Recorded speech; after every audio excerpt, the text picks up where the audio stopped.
Hey, welcome.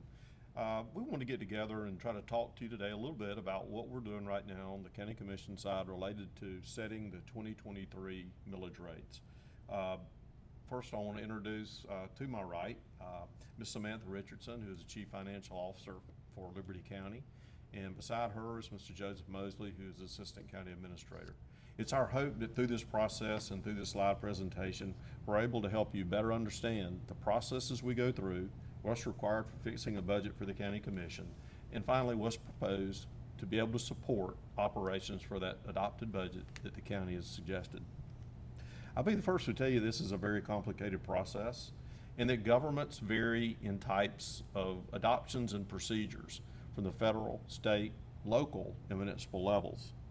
What we're going to take a look at today only relates to the County Commission process, only relates to how a local county government entity sets its millage rate and the budget process involved therewith.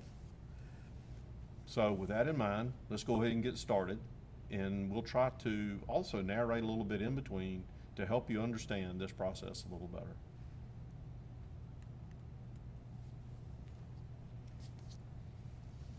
We hosted our first public hearing last night for the 2023 millage rate, and we gave a presentation that basically explained, as Joey just mentioned, the process for adopting the millage rate and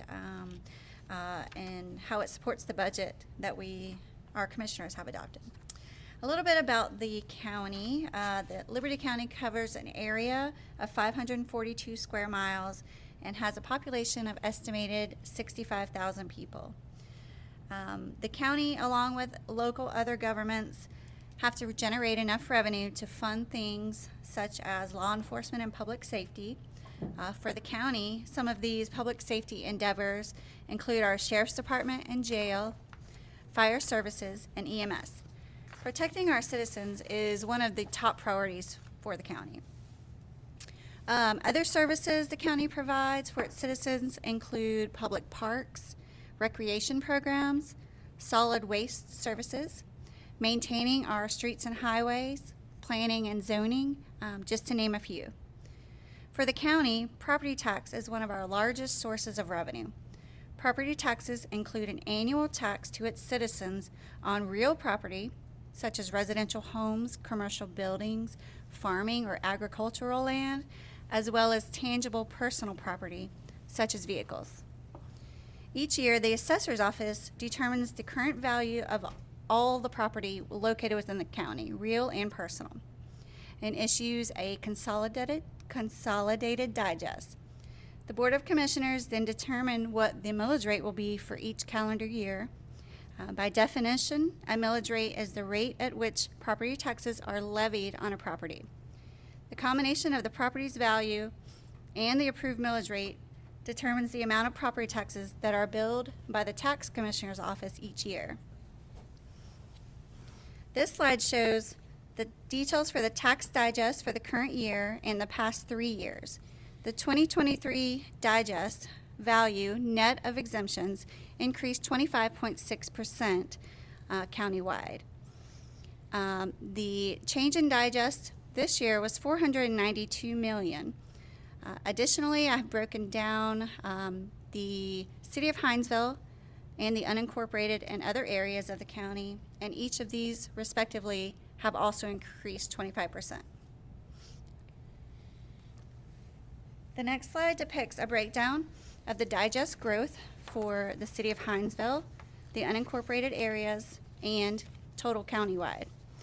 As I mentioned previously, the total growth in this year's digest was $492 million. This is our net growth.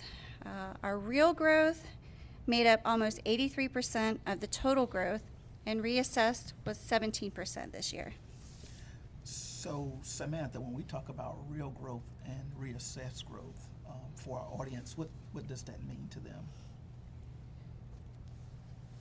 The real growth is the number of homes added or new industries and commercial buildings. Our reassessed growth is something that the state requires our tax assessor's office to reassess the properties in our county And this year it was a residential reassessment year. And if you want to talk a little bit more about the requirements of the state. So, under the taxpayer Bill of Rights, local governments must acknowledge to the public that property taxes may be increased even when the millage rate does not increase. In order to determine if there is an increase in property taxes, the previous year millage rate minus the millage equivalent of the assessed value added by reassessing is known as the rollback rate. And if the county proposes a millage rate greater than the rollback rate, then the county must advertise its intent and conduct at least 3 public hearings prior to the adoption of the millage rate. And that's what we're doing at this particular point in time. Yeah, and Joe, let me add too that the Georgia Department of Revenue really governs everything related to how these digests are produced, how these assessments are done, and issues the guidelines to local taxing entities, Board of Tax Assessors in this case, as to requirements.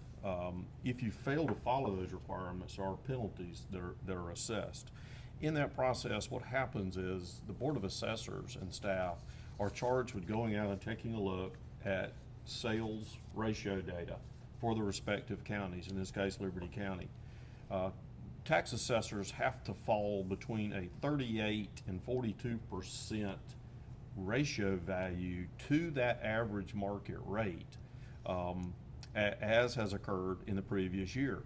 If they fail to fall within those parameters, then a penalty is assessed per parcel to the county based on the number of parcels that are low in that case. So obviously what they're trying to do is meet those DOR requirements and be within 38 to 42% of doing that.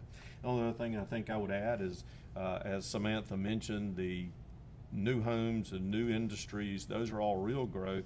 Real growth on your tax bill would also be increased or shows a real growth if you added onto your home or you added a structure that would also be taxed. Perfect example for that would be to add a utility shed in the backyard or again add on to your home or business. That would also be considered real growth.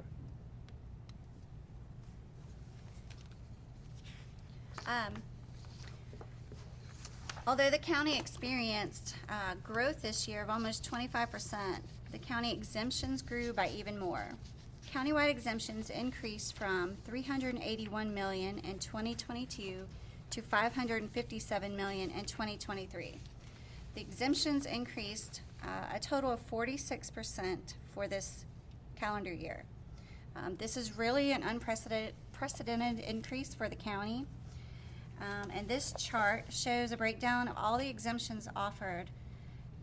The chart on the right-hand side breaks out the largest 3 exemptions. We have the KDW local freeze, disabled veteran, which the disabled veteran is the qualifications for that exemption is to be 100% disabled, a veteran, or unmarried surviving spouse of a disabled veteran. And lastly, we have a Freeport exemption that comprised of an increase of about $86 million for the current year. And people may be wondering what is Freeport, because that's something that you hear a lot of communities talk about. Freeport is when the governing authority, a local government, may elect with the approval of the voters, so it has to be approved by the voters, to exempt the following types of intangible personal property: inventory of goods in the process of being manufactured or produced, including raw materials and partly finished goods; inventory of finished goods manufactured or produced within the state, held by the manufacturer or producer for a period not to exceed 12 months; and then inventory of finished goods on January 1 that are stored in a warehouse, dock, or wharf, which are destined for shipment outside the state for a period not to exceed 12 months. And if you were to look at our map, it shows that Liberty County voters approve a Freeport exemption, and we are at the level, they have classes within each area. We're at class 4 under level 1, which means on that last level we have, we exempt e-commerce for distribution centers that work with e-commerce here in Liberty County. Joe, I think what I add to that is, as most people realize, the competition for industrial development, or not necessarily industrial development, but e-commerce, very competitive across the state. So that's why you see on that map that basically all counties, except for maybe seven counties in the state of Georgia, offer at least a class 1, 2, 3, level 1 Freeport exemption. As you can see, Liberty and the surrounding counties have also done the level 4 that you mentioned for e-commerce to do that. So you know, a lot of people say, well, let's take a look at that exemption. Look at the money we're losing by not taxing that. The other side of that is industries generally do not, if industries or e-commerce centers generally do not locate in counties that don't offer full level Freeport. And I think that's why it's pretty much statewide that you see it. So I guess as I look at that, you could look at the amount of taxes that were lost, but if you didn't have Freeport, you wouldn't have to worry about those amount of taxes lost because you wouldn't generate any kind of thing. So, you know, there are other things, obviously, without getting into it too much, that industrial development and or e-commerce centers bring, many related to jobs, obviously, for people in the community to do, along with sales tax that obviously comes with convenience locations, gas stations that locate nearby because of those jobs and folks that travel back and forth to work in the industry. So we think that Freeport is a vital part of a growing community. This slide shows the county exemption trend over the last 10 years. As you can see, it's been slightly increasing steadily for about 8 or 9 years, and then this year it has jumped. It's also important to remember that the majority of these exemptions we're talking about only apply to counties. So the city and the school board do not have the same reductions to their tax base that we do. Yeah, I just want to mention too, and you if you noticed on that slide previous to this, there are about 20 exemptions that are offered in the state of Georgia, or particularly in Liberty County. And one of those, the KDW you mentioned, is a special local exemption that's done for that. Thank you for popping that back up, Joe. So the KDW local freeze, I do want to mention that is a freeze on homestead value in the county. Basically, that locks in from the time of application, locks you into the value of that home without any other increases that are not more than 3%. So basically it says that your property value cannot increase any more than 3% or the CPI for that area for a period of time on your values of your home. So many of these that you see right on top of each other. I know that we were asked at a public hearing last night, well, what do you think I'll pay? Those scenarios are so mixed because of the differentiation in what specific area you may qualify for. The best thing to do there, absolutely, if you have a question on your exemptions, how they're applied, what your exemption might be, you need to please visit the Liberty County Board of Tax Assessors office and let them walk through that with you, which they will be glad to do. Another factor that plays a role in the county's property tax billing and collection is the adjustment for any duplicated services. There is law that dictates that states prevent double taxation for its citizens if there are duplicated services. And since the majority of the citizens of Liberty County live in the city of Hinesville, the county is required to adjust its millage rate for those city residents for any duplicated services. And what that means is if, for example, if the city of Hinesville has their own fire department, then their residents are not charged as part of their millage rate for the county's fire department. Same with these other items that are listed right now. It's an effort to remove those factors of double taxation. So in that instance, and what you'll see, what you'll see in that instance as we move forward later on to show you what has been advertised as the proposed millage rate, you'll see a different millage rate than assessed, proposed to be assessed for City of Hinesville residents, because they are the only taxing authority or taxing city right now in the county, and so they are the only ones that are eligible for a duplicated service rollback. But that explains why you'll see a difference in millage rate for City of Hinesville residents versus county and unincorporated other.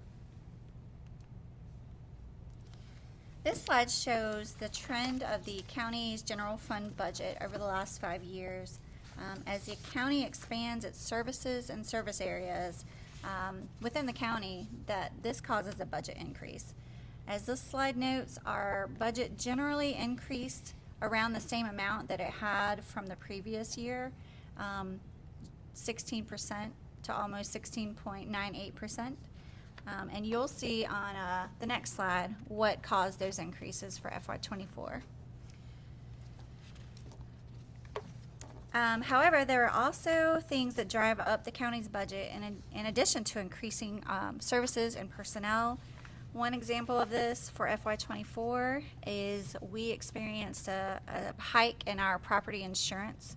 The increase was completely out of the county's control. And another is the cost for implementing a salary study that raised the pay scale to market value for our employee base. This was determined by our county to be necessary to offer competitive wages for our employees in an effort to retain them. Other increases we experience from year to year vary based on inflation and our suppliers and vendors increasing their prices.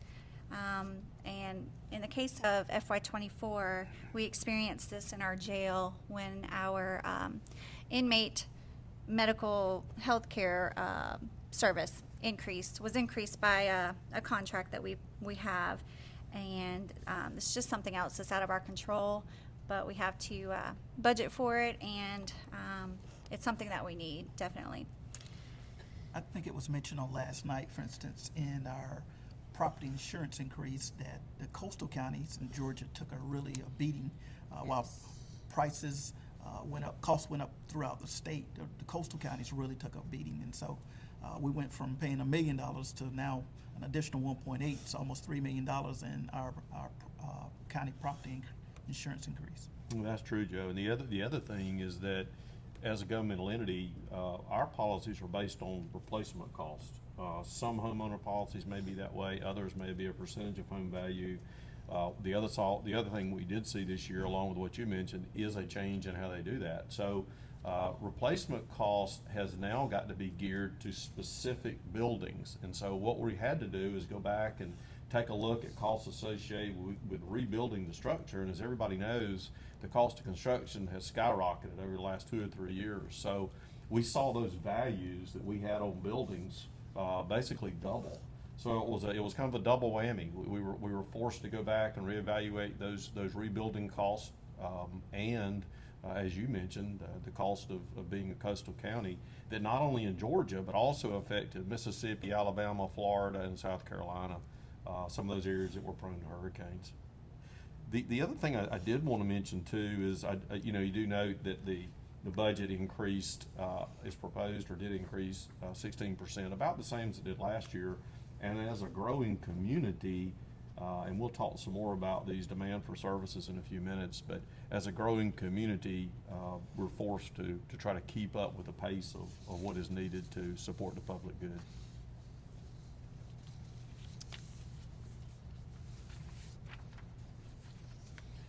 I do want to talk this a minute. This is something I thought was important that was not part of public hearing last night that we wanted to throw in today.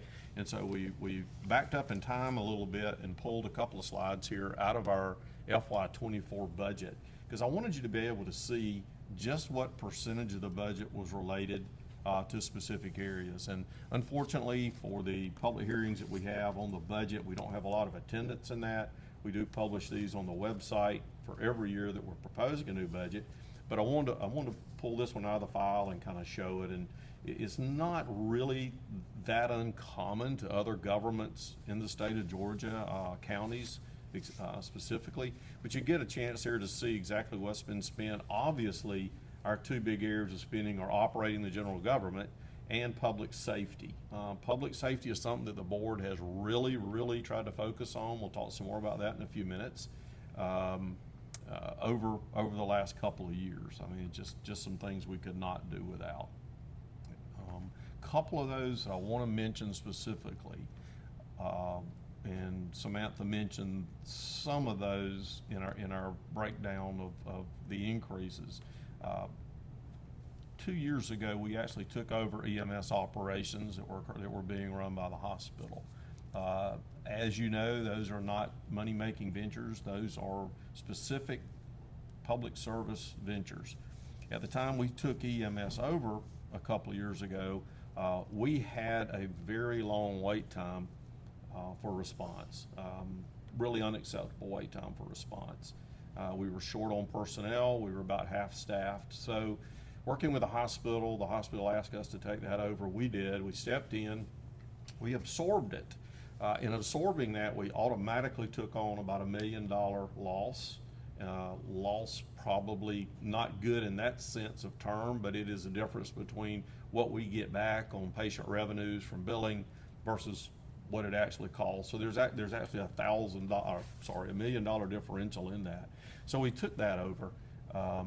What this budget that was adopted proposes to keep in is to staff another 24-hour crew in the Midway area. So right now we have basically 5 crews that are on. We have 3 units that run out of the Hinesville station where the volume is highest and where the population center is. And we've had 1 crew that's a 24-hour crew that's been stationed in the Midway area. Supplementing them during the daytime has been another crew. So this budget brings in another 24-hour crew for that Midway area. And I have to say this as I lead into fire discussion, which has been even a larger source of expenditure over the last several years, is that our volumes for emergency response, whether they be Sheriff's Department, EMS, or fire, continue to climb. So let me talk about fire just a second. I rewind you to probably 10 years ago or a little more when the county adopted a master county fire plan. Fire plans and full-time fire protection stations are not something obviously that you turn a switch on and put into place overnight. Number one, because it's impossible obviously to do those structures like that. Number two, the funding that's required is extreme. But we had a situation that was occurring back then and got even worse into about 4 or 5 years ago as the availability of volunteers basically started going away. I can't emphasize enough the importance of volunteers if you have them, but obviously with the change in the economic environment, more and more volunteers were forced to work during the daytimes and could not be available to answer calls. That combined with a change in the state of certification of firefighters required volunteers to have the same training and in-service requirements each year that full-time people did. So it became just almost impossible to rely on a volunteer force, which is something that the county and a few municipalities had been doing since their inception. The city of Hinesville obviously has a full-time fire department, that's had one for some time. So about 10 years ago, we started working towards the thought of a full-time fire department. It became even more necessary, again, as I mentioned, about 5 years ago, so we started phasing that in. Over the last 2 or 3 years, we have seen the cost of that implementation come into being, and we're going to look at some specific numbers related to some fire things in a minute, but I just wanted to mention those because there were some EMS calls at the time that had extended wait times. There were fire department calls for which nobody could respond. I mean, there just was not anybody there. I'm keeping in mind too that I guess 80% of the calls that fire departments answered are not structure fires at all. They're related to vehicle accidents. They're related to assistance to EMS activities, cardiovascular support, and extreme trauma activities. So that they are sometimes the first persons that are going to be there for you before EMS arrives. And so we thought it was very important to have that. You know, as I think back, and I said this to somebody this morning, many times what we do from a staff perspective is not tell the commission what they need to do.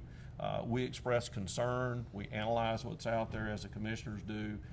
And in these two public safety arenas, to be honest with you, those are two areas of extreme concern that personally I had, was to, to say, listen, we whether we live in a certain jurisdictional area or not, we travel all over the county. We have friends and family that travel all over the county. And as we look at this amount now in the 24 budget that's allocated towards public safety, it's just something that's very, very important. You want to take just a second on this next slide. We do this every year in the budget, and we classify our services in our proposed budget of what is mandated and essential and discretionary. You can see discretionary, a very small piece. There are some things that are classified as essential that you might think are mandatory that are not. So let's talk about that for a minute. Some of those essential services that are not mandated by state law include recreation. They include roads and road maintenance. They include mosquito control. Those are not mandated services by the state. However, they're, we think obviously, and recreation is one of those, we think obviously that they're pretty doggone important to a community for the life of the citizens. Those that are mandated by state law obviously include courts, they include jails, they include sheriffs, they include tax commissioner and tax assessor, probate services, and some of those. But I think it's important to know that as we take a look at these, even from the constitutional officer's perspective, is that they try to be as lean as they can. They keep the taxpayers in mind, and they're running a very, very tight budget.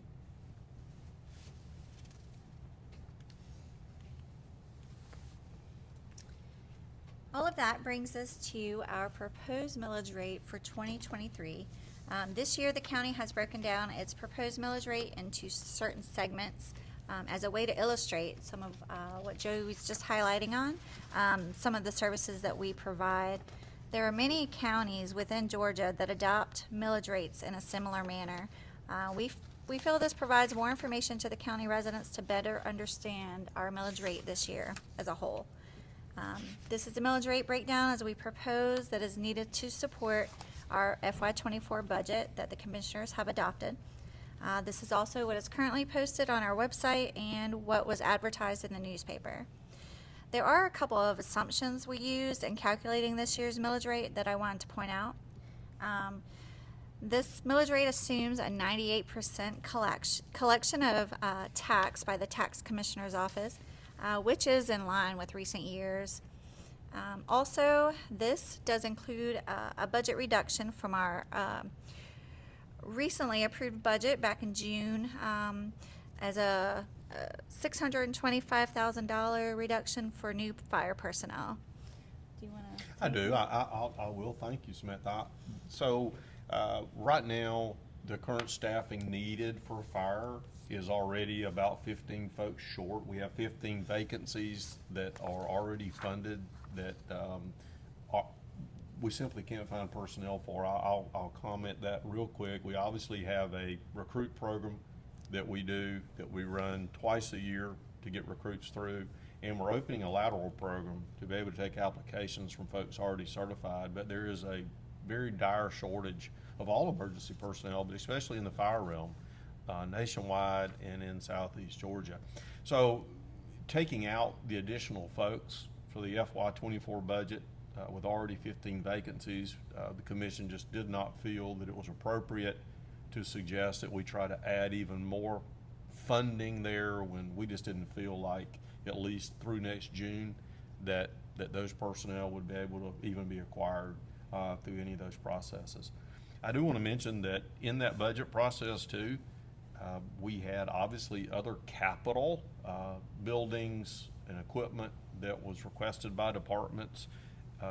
That total capital request was about $6.6 million. We found other sources, being ARPA and sales tax funds, to help fund about $4.3 million of that, and then cut the other $2.3 million. So as we go through that budget process, we really trim that back. By the same token, personnel, we had about $5 million worth of personnel, new personnel requests come into the budget, and that was cut back to about 1.2 million, which was on the slide that you saw earlier that was recommended in there.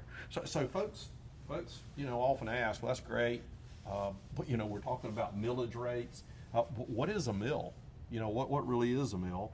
And simply put, that's amount of tax that you would pay on every $1,000 worth of a property's assessed value. And you realize that basically then you would take this millage rate and apply it to that 40% rate. Remember that as the tax assessors go out and they assess your home and you get an assessment rate, that you're only taxed on 40% of that, 40% of that rate. So Joey and Sam, with the proposed EMS and recreation millage rates, last night the question was asked, was that for the total operations? And I think the answer was, this was less the revenue. So you're only taxing on that amount minus the revenue. That's correct. This is the amount that the general fund, the remaining portion of the general fund, has to fund for these programs that are not self-sufficient. And good point. I mentioned the other thing too there. I think there was a little bit of confusion as we said that too, Joe, that folks said, well, then so you've taken all this out of the general fund. No, these things actually reside in the general fund. Yes. We just thought it was important. Most counties around the state of Georgia do break these out separate, as Sam mentioned, so that they can be able to show these very important areas of spending that the county undertakes.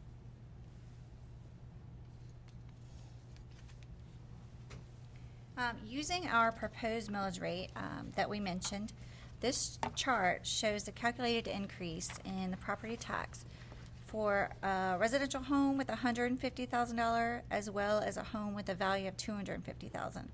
And I just want to stress that this is only the county's portion of the millage rate in this example. This does not include the effect of any millage adopted by the Board of Education or the Development Authority or the Hospital Authority or the City of Hinesville. This is solely just for illustrative purposes for the county's increase in the millage. And as you can see, a resident in that $150,000 home, also it's important to point out that this value that we're using in this example is before any exemptions. It's before your homestead exemption. It's before that state of Georgia credit that all of homestead properties are going to get, totaling about $18,000 this year. This is just as if the value of your home, the taxable value of your home, is $150,000 or $250,000. But the monthly increase for each of these respectively is $19 and $31. The other thing, I guess, is especially as we go back to those exemptions again, that's a good point. It doesn't include any exemptions that a person may qualify for that are a state exemption or local exemption. It does also not include a one-time state-approved funded exemption this year. That's an $18,000 exemption. As I started thinking about it a minute ago, the best thing I think that somebody could do is go to the Liberty County Board of Tax Assessor website. All the exemptions are on there. It's explained on there, and those again would be in addition to this $18,000 credit that the state is offering. And the way you'll see that on your bill is all the other exemptions will be applied, and then that $18,000 credit comes off the bottom line of your net that you would pay on your tax bill. So I think that's very important. Does anyone have anything else to add?